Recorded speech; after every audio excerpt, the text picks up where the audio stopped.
Marcy Maxim, Emile Villiers, Norma, por the prayer Camilla, the Nascent now. Veterans, senators, elders, fellow Métis leaders, fellow Métis.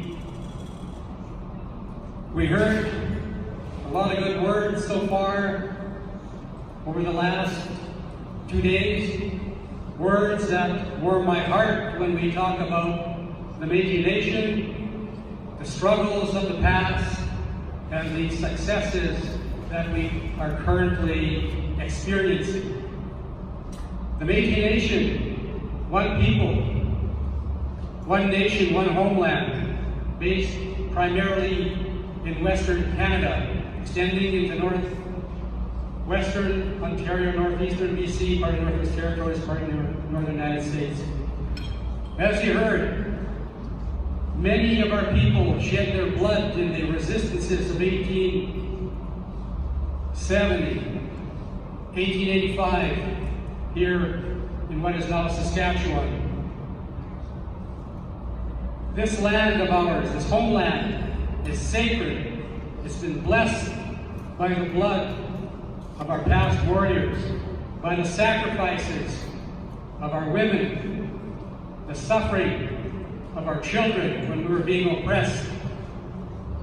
I'm happy that we were able to, over the years, stand together in fighting those battles. I want to start with 1974. Emilia mentioned the occupation of buildings. Well, I was meeting with Premier Moe on Thursday at the legislature, and I was telling my assistant, back in 1974, we spent 2 or 3 days sleeping on the floors here, fighting for the rights of our people. And we've continued to do that. And we fought again. In 1978, our people got together in Cranberry Portage, the Métis of Saskatchewan, the Métis of Manitoba, and we said we will continue working together to ensure our nation is strong, that we move back to our government, the government of the Métis Nation.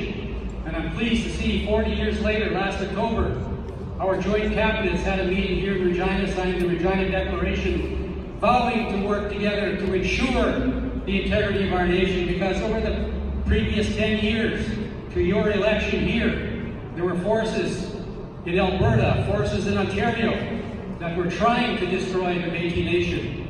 It was the Manitoba Métis Federation and the Patriots in your past PMC, many are elected today, that stood up and fought for our nation.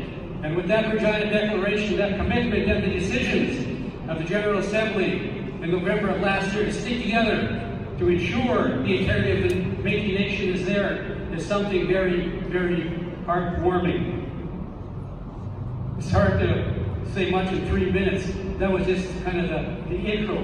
But I cannot get into what I should be telling you, but I will say that reconciliation is well and alive.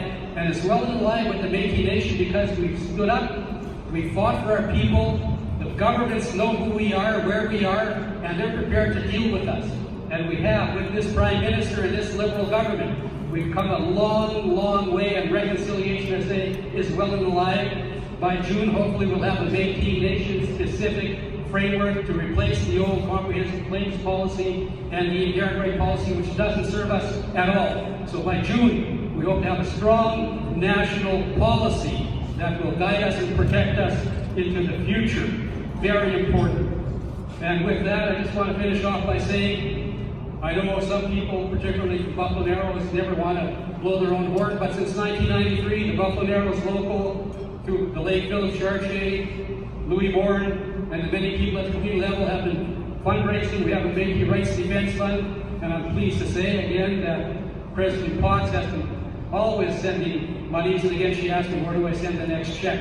So we've been defending from Buffalo Narrows, not just Buffalo Narrows, not just the north, but the whole of the province. And in the Bellemare case, which we won in 2007, and Minister Keating is here, this province is not respecting the rule of law. We have a provincial court decision that says the Métis in the Qu'Appelle Valley and environs, including the city of Regina, have the right to hunt and fish, but this province is not respecting it. They're not respecting the rule of law.